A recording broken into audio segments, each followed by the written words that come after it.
सुख कर शांति कर दुख हर दीन दयाल हर दुख हर जो हवे जट ले जो संभाळ जड़ियो जंगल में वसे अन घोड़ा नो दातार पछी त्रुठो रावण जाम एने हाकी दीधो हालार। आप सब दर्शकों नु हमारी आ जीएसटीवी जीवती वार्ताओं में बाप स्वागत है। अहींना उमळकाथी शब्दोथी अमे तमने सत्कारीए छीए। वार्तानी वात चाले छे अने वात मांडवी छे त्यारे देवाधिदेव महादेव भारतवर्षनी परंपरा छे। 12 ज्योतिर्लिंग अहींया छे तो जेने ज्योतिर्लिंगनी कक्षा आपी शकाय एवा पण शिवालयो अहींया छे। मारे आप सौने वात ए करवी छे आज घणी बधी घटनाओं बने छे स्थापत्योनी बाबतमां मंदिरोनी बाबतमां जुदी जुदी जग्याए आखा विश्वमां जुदा जुदा बांधकाम थाय छे। कांईक एने जुदा जुदा नाम अपाय होय। आजना आ कल्चरमां मोटा मोटा शहेरोमां मोटी मोटी इमारतो थाय छे, क्लबो थाय छे, मोटी मोटी इमारतोमां मोटा मोटा मॉल उभा थाय छे। पण एना अस्तित्व शुं? अपना युवा पेढ़ी जोवे छे, बाळको जोवे छे, युवानोने मारे खास ए कहेवुं छे कि आपणे जोयुं के आपणी नजर समक्ष एक मॉल उभो थयो होय मोटा नगरमां मोटा शहेरमां अने 2-5 वर्षे आपणे जोईए तो आपणने खबर पड़े के मॉलनुं अस्तित्व ज नथी। ज्यारे आज मारे आप सौने जीवती वार्ता एमां एक वात मांडवी छे। जे दिवसे राजाशाही हती राजाशाही में आखा गुजरात राज्य में जुदा जुदा राजवीओ राज करता एवा वखते नवानगर एटले के आजनु जामनगर अने एटले ज अमारो दूहो कहे छे के जड़ियो जंगल में वसे अन घोड़ा नो दातार पछी त्रुठो रावण जाम अरे रे ये हाकी दीधो हालार। ये हालार परगणु जेने कहीए काय एवा हालार पंथकनी मालिपा नवानगर एटले के जामनगर नो राजवी जामरावळ बैठो छे।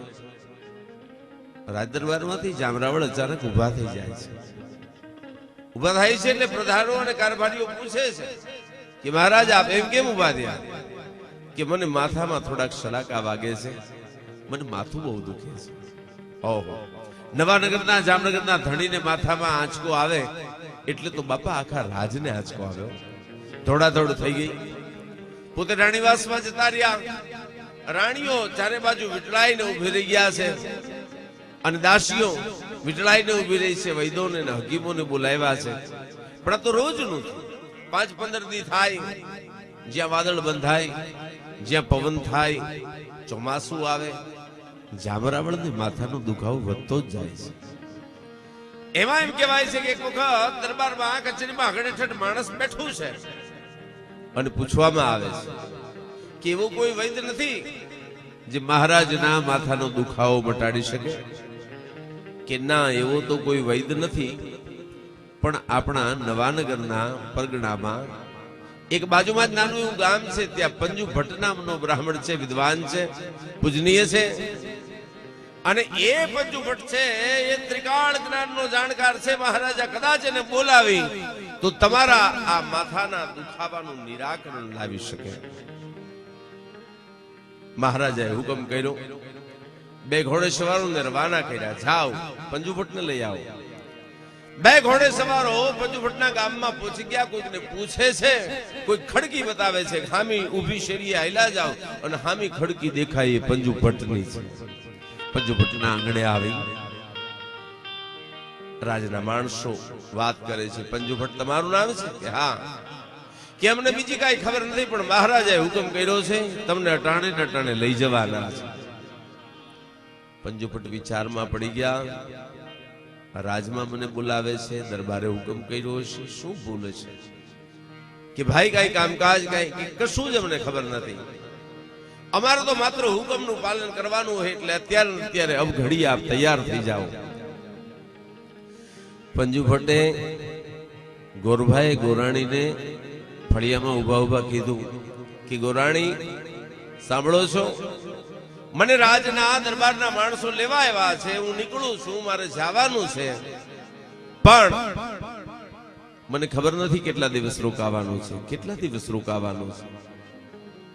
રાજના દરબારના માણસો કહે છે કે ગણતરી કરો ને, 2-3 દિવસ રોકાવાનું થાય કદાચ. એટલે ગોરભા છે એ 2-3 દિવસ રોકાવાની ખબર પડી એટલે પંજુભટ્ટ એમના પત્નીને ગોરાણીને કહે છે, ગોરાણી 2-3 દિવસ હું હાજર નહીં હોય એટલે પેલું તમારે જે કામ કરવાનું છે કરવું હોય તો કરી લ્યો, 3 દિવસ હું નહીં હોઉં. રાજના માણસો જોવે એવી રીતે ગોરાણી આવી અને હાથમાં ખાહડો લઈ અને પંજુભટ્ટને ખાહડા માર્યા. હાથમાં જોડા લીધા, બૂટ ચપ્પલ જેને કહીએ એ હાથમાં લઈ અને માર્યા. પંજુભટ્ટ હલતા થઈ ગયા.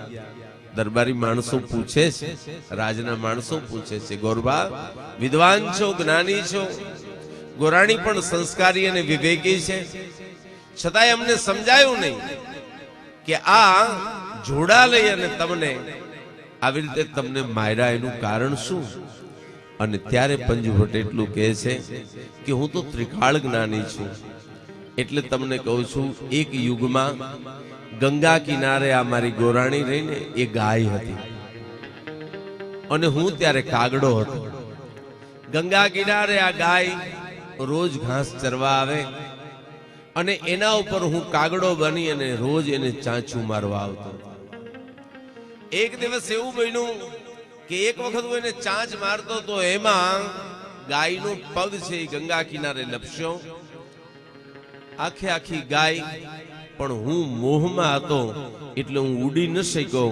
હું પણ ગાયની ભેગો દબાઈ ગયો, ગંગાના નીરમાં વહી ગયો, ડૂબી ગયો. ગાયનું પણ ગંગામાં મૃત્યુ થયું, મારું પણ મૃત્યુ થયું. ગંગામાં મારું મૃત્યુ થયું એટલે અમને બેયને ભવ મળ્યા, બ્રાહ્મણ અને બ્રાહ્મણીના. પણ મેં એને જેટલી ચાંચું મારી હતી એટલું કર્મ મારે ભોગવવાનું છે, એટલે આજે પણ એ મને, હું દિવસ દરમિયાન જેટલી ચાંચું મારતો તો એટલા ખાહડા આજે એને મારવા પડે, કર્મ ભોગવવા પડે છે. મારા બાપ કર્મ ભોગવવા પડે છે.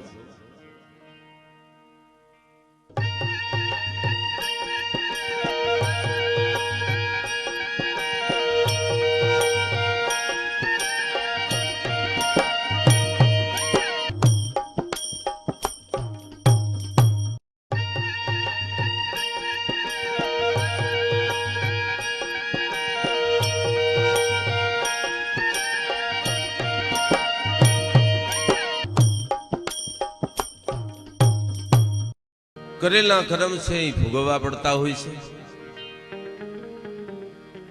માનવ જીવનમાં તમે જે કર્મ કરો છો એનો ફળ તો ભોગવવું જ પડે છે. કર્મ કેવા છે? ધીમે ધીમે ધીમે કરતા રાજના માણસો પંજુભટ્ટને લઈ નવાનગરના દરબારમાં પહોંચ્યા છે. નવાનગરનો દરબાર જામરાવળ કચારીમાં બેઠો છે. રાજ દરબારીઓ કચારી હગડા ઠઠ ભરી છે. એની માલિપા આ વિદ્વાન અને ગરીબ બ્રાહ્મણ, સંસ્કારી બ્રાહ્મણ, ત્રિકાળ જ્ઞાની બ્રાહ્મણ પહોંચ્યો છે. પહોંચતાની સાથે આદર સત્કાર કરી જામરાવળ એમને આસન આપે છે. આસન પર બિરાજમાન થયા છે. રાજદ્વારીઓ પૂછે છે, હે ભટ્ટજી, અમે તમને એટલા માટે બોલાવ્યા છે, આપ વિદ્વાન છો, આપ સર્વ બાબતોના જાણકાર છો, આપ ત્રિકાળ જ્ઞાની છો. અમારા નવાનગરના આપણા મહારાજાને, રાજવીને કોઈક વાર માથાનો દુખાવો એટલો બધો વધી જાય છે. ઘણી વખત તો એમને એમ થાય છે કે હું તલવાર લઈ અને મારું માથું ઝાટકો મારી અને કાપી નાખું, એવો માથાનો દુખાવો થાય છે. સમસ્યાની વાત કરતાની સાથે રાજ દરબારમાં બેઠેલો વિદ્વાન જ્ઞાની ભટ્ટજી પંજુભટ્ટ બે આંખો બંધ કરી પરમ તત્વને પહેલો નામ પરમેશ્વરો જણ જગ મંડો જોઈ, નરમૂર્ખ સમજે નહીં મારો હરી કરે સો હોય. બે આંખ આંખો બંધ કરી અને વાત માંડે છે કે હે મહારાજા સાંભળ, હે જામ રાવણ સાંભળ, હું ત્રિકાળ જ્ઞાની છું, ત્રણે ત્રણ કાળની મને જાણકારી છે, એટલે તારા વિશેની વાત માંડું છું. આજનું જ્યાં વાંકાનેર અને મોરબીની વચ્ચે અરણીટીંબા ગામની પાસે રતન ટેકરી આવેલી છે. રતન ટેકરીની પંજુ ફટે તેની વાત માંડી. રતન ટેકરી એની માથે ડુંગરાની માથે તેથી ખડ પાણીનો કોઈ તૂટો નહીં. અરણીટીંબા નાનું એવું ગામ. ગામની માલિકા એક સોની મહાજન રહેતો હતો. સોની મહાજન પણ પોતાના આંગણે ગાય બાંધતો અને એ ગાયને રોજ ધણમાં આવી અને ગામનો ભરવાડ લઈ જાય. બોલો ભરવાડ રોજ ગાયને ચરવા લઈ જાય. પંજુ ભટ્ટા વાત માંડે છે. આખો દરબાર આ વાતને ધ્યાનથી સાંભળે છે. હે નવાનગરના રાજવી, એ ભરવાડ છે એ ગાયને ચરવા લઈ જાય, પણ એક દિવસ સોની મહાજને ભરવાડને બોલાવી અને ઠપકો આપ્યો કે મારી ગાય તું રોજ લઈ જાશ અને સાંજે અમે દોઈએ છીએ તો દોવા નથી દેતી, અને આવમાં દૂધ નથી હોતું. અમારી ગાયને તું દોઈ લેતો લાગે છે. ભોળા ભાવે ભરવાડે બે હાથ જોડીને કીધું કે ના ના ના મહાજન, હું એવું કરતો હોઈશ કે તો મારી ગા દોવા કેમ નથી દેતી? છેલ્લા 5 દીથી હું જોઉં છું મારી ગા છે એના આવમાં દૂધ જ નથી હોતું, એ દોવા નથી દેતી. ભોળા ભરવાડની વાત લાગી આવી કે હું સાચો માણસ અને મારી માથે આવો આરોપ. એને કીધું મહાજન કોઈ ચિંતા ન કરો, ધણમાં બહો 500 ગાયું હોય છે, ચરતી હોય છે, કોઈ દી અમે વાહે વાહે ફરતા ન હોય, પણ આજ તમારી ગાયની વાહે વાહે ફરીશું. બીજા દિવસે સવારે ગાયને છોડીને લઈ ગયો. ગાયને ધણમાં લઈ જઈ અને રતન ટેકરીની માથે આખા ધણમાંથી આ ગાય ધીમે ધીમે ધીમે ધીમે ધીમે કરી અને છૂટી પડવા માંડાણી. ભોળો ભરવાડ વિચાર કરવા લાગ્યો આ ગાય ક્યાં જાય છે. એ પણ દબાતા પગે ધીમે ધીમે ધીમે પાછળ જાય. રતન ટેકરીની માથે આવી અને ગાય ઊભી રહી. ભરવાડ જોઈ રહ્યો છે. ભરવાડ જોવે એમ એની નજરે દ્રશ્ય જોયું. રતન ટેકરીની માથે ઈ ગાય જ્યાં ઊભી રહી ત્યાં એના આંચળમાંથી દૂધની ધારા એમને એમ થવા માંડાણી. ભરવાડની આંખો ફાટી રહી. ઓહો, ઈ 5 શેર 7 શેર દૂધનો અહીંયા ઢગલો થઈ ગયો. અને પછી તો ઉતાવળો હમી હાંજ થઈ અને ધણ છે એ ગામના પાદરમાં આવ્યું. બધી ગાયોને પાદરમાં મૂકી દીધી, પણ આ ગાને મૂકવા માજનના આંગણા સુધી ગયો, ઘર સુધી ગયો. હે માજન કે હા તમે કહેતા હતા ને તમારી ગા દોવા નથી દેતી, કે હા, કે આજે તમારી ગાય દોવા નહીં દે, આજે એના આવમાં દૂધ નહીં હોય. કે કા એવું તો શું થયું? કોઈ દોઈ લીધી? કે ના, કોઈએ દોઈ લીધી કે નો દોઈ લીધી મને નથી ખબર, પણ તમે કાલ રાવ કરી, ફરિયાદ કરી, એટલે આજ હું ગાયની વાહે વાહે રહ્યો તો. મહાજન તમારી ગાય રતન ટેકરી પાસે જઈ અને ઊભી રહે છે ને ત્યાં એના આંચળમાંથી દૂધની ધારા થવા માંડે છે. ખડપ દઈને મહાજન ઊભા થયા, પગમાં પગરખા પહેર્યા અને ભરવાડને એવા ટાણે કે હાલ હાલ હાલ તું બેતાવ. ઈ ઠેકાણું ક્યાં? અંધારાની માલિપા જઈ રતન ટેકરીની જગ્યા બતાવે છે. ભોળા ભરવાડને રતન ટેકરી ઉપર ઉભા ઉભા મહાજન છે, ઝવેરાતનો જાણનાર છે, હાચા હીરાને પારખનારો છે. ઈ સમજાવે છે કે સાંભળ, આ જેવી તેવી જગ્યા નથી, અહીંયા સ્વયં ભગવાન ભોળો નાથ બિરાજમાન હશે, એટલે આ ગાયના આવમાંથી દૂધની તારા થાય છે. કે હા, કે મહાજન તો હું થાય, કે તો હું થાય નહીં. ચોઘડિયું જોઈ, પંચાંગ જોઈ અને એવો કોઈક પ્રદોષ હોય ને એવા પ્રદોષના ટાણે જો અહીં પૂજન થઈ જાય ને તો ભગવાન ભોળોનાથ રાજી થઈ જાય અને ઈ શિવ છે પ્રસન્ન થઈ જાય. વળતા ધીમે ધીમે ધીમે ધીમે અંધારામાં હલતા હલતા મહાજન શિવ મહાત્મ્યની વાતો કરતો જાય.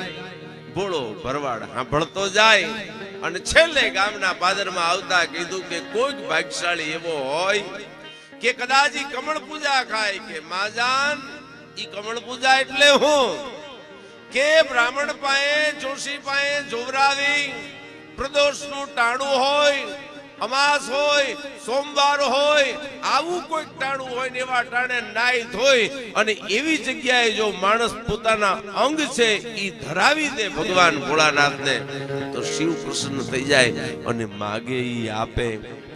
ભરવાડના મનમાં વાત વસી ગઈ અને આખી વાત પંજુ ભટ્ટ જામનગરના દરબારમાં કહી રહ્યા છે. આખો દરબાર ગઢ પંજુ ભટ્ટની વાત એક ધારી કાન માંડીને સાંભળી રહ્યા છે.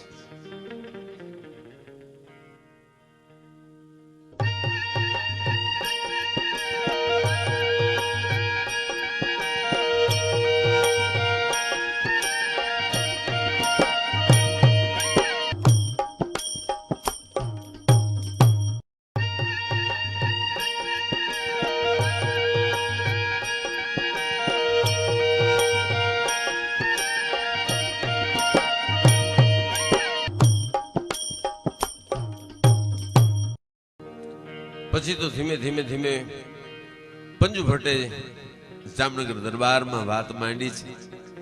જામ રાવળ અને દરબારીઓ કાન માંડીને વાતને સાંભળી રહ્યા છે. ભરવાડની વાત પંજુ ભટ્ટ કહે છે કે પછી તો એ ભરવાડના મનમાં એવું લાગી આવ્યું, ધીમે ધીમે ધીમે એ જગ્યાએ જઈને બેહે, ભગવાન ભોળાનાથના નામ સ્મરણ થઈએ કેટલા કરે. ગામમાં આવી અને કોઈ બ્રાહ્મણને પૂછ્યું. એ ભરવાડે નક્કી કર્યું કે આખી જિંદગી વગડામાં ફેરાઈ રાખવું, ઢોરા ચારે રાખવા ઈ કરતા ભગવાનની કમળ પૂજા ખાઈ લે. સુંદર મજાની આ શાસ્ત્રોક્ત આ કથા.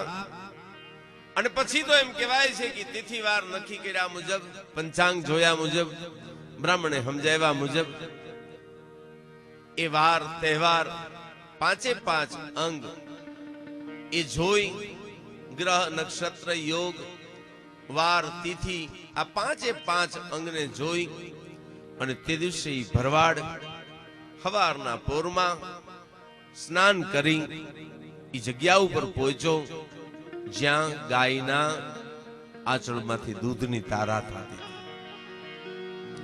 પોગી તલવાર લઈ ગયો છે. બ્રાહ્મણે સમજાવી રીતની પૂજા કરી છે અને પૂજા કરી અને પછી એ ભગવાન શિવ જ્યાં ધરતીમાં ગુપ્ત સ્વરૂપે હતા ત્યાં કમળ પૂજા ખાધી. રાજ દરબારીઓ આ વાતને સાંભળી રહ્યા છે. પંજુ ભટ્ટ કહે છે કે ઈ અરણી ટીંબાની ઈ રતન ટેકરીની માથે ઈ ભરવાડે તેની કમળ પૂજા ખાઈ અને ભગવાન શિવને માથું ચડાવી દીધું. જામરાવળ પૂછે છે, ભટ્ટજી ભરવાડે ત્યાં કમળ પૂજા ખાધી, એને મારા માથાના દુખાવાને શું સંબંધ? વાત સાંભળતા જ પંજુ ભટ્ટ કહે છે, મહારાજ, હે રાજાધિરાજ, હું આપને એ જ વાત સમજાવું છું કે એ જે ભરવાડ જેને કમળ પૂજા ખાધી અને જેને માથું ચડાવી દીધું તું એને જ ભગવાન શિવ પ્રસન્ન થઈ અને કહે છે કે તું અત્યારે ગાયું ને ભેંસું ચારવા વાળો હતો, તું માલધારી હતો, પણ હવે આવતા ભવમાં જા તું એક રાજનો રાજવી બનીશ. ભગવાન શિવે પ્રસન્ન થઈ અને એ ભરવાડને રાજા બનવાના આશીર્વાદ આપ્યા અને એ જે રાજા બન્યો એ બીજો કોઈ નહીં. એ ભગવાન શિવની કૃપા મેળવી અને રાજા બનેલો રાજા એટલે બીજો કોઈ નહીં, મહારાજ સ્વયં આપ પોતે છો. જામરાવણની આંખમાં ચમક વધી ગઈ, પ્રસન્નતા વ્યાપી ગઈ. રાજદ્વારીઓ પણ જોઈ રહ્યા છે. પણ તરત જ જામરાવણ પૂછે છે કે શિવની પ્રસન્નતા હતી, ગયા જન્મમાં મેં કમળ પૂજા ખાધી અને મને આ રાજ મળ્યું, આ દેહ મળ્યો, પણ હે ભટ્ટજી હવે મને ઈ સમજાવો કે આવો દેહ મળ્યો, આવું રાજ મળ્યું, તો આ માથાનો દુખાવો શું કામ મળ્યો છે? અને ત્યારે ભટ્ટજી સમજાવતા સમજાવતા કહે છે કે એનું કારણ એ છે કે જે રતન ટેકરીની માથે તમે કમળ પૂજા ખાધી હતી એ ખોપરી છે, એ ખોપરી ત્યાં પડી રહી, કાળક્રમે એની માથે માટી વળી ગઈ અને કાળક્રમે એની બાજુમાં અરણીનું એક ઝાડ મોટું ઉછરી ગયું છે. એ અરણીના ઝાડ છે એના મૂળિયા છે, એ ખોપરી હોહરા નીકળ્યા છે. અને એટલે એ ધરતીમાં દટાયેલી ખોપરી છે એમાં ગમે ત્યારે પવન આવે, વરસાદ આવે, વાવાઝોડું આવે ત્યારે ઝાડવું હલે છે. અને ઝાડવું હલે એટલે મૂળિયા હલે છે, અને મૂળિયા હલે છે એટલે ધરતીમાં દટાયેલી ખોપરી હલે છે.